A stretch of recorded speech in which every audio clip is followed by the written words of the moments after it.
我之前不是说我好像抑郁了吗？其实我现在发现可能不是抑郁，只是个人能量变得很低，做什么事都提不起兴致。于是我决定，第一，停止直播做手工；第二，减少更新频率；第三，少看评论区；第四，去新疆旅游。前面3件事其实都非常的好奇选，尤其是直播跟看评论。比如说我前2天说我给一个男生做的手机壳比较娘，就是比较女性化，就这一个娘字啊，评论区就开始了，说我污名化了娘这个词儿，说娘是贬义词。我其实特别理解现代女性独立想要得到平等跟尊重，但有时候是不是有点过于矫枉过正了？其实互联网就适合那种心比较大的人玩，他看看就过去了，甚至有时候评论区也不看，就啥事儿都没有。怪我自己不够洒脱，太过认真。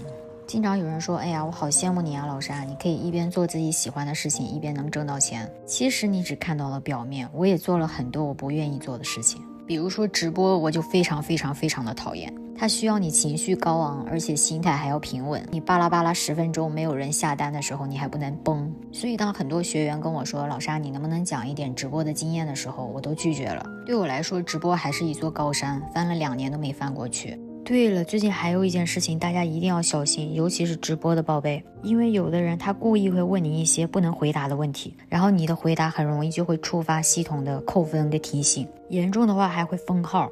我们直播间已经连续3天被处罚了。唉，生活已经如此艰难，还要被搞心态。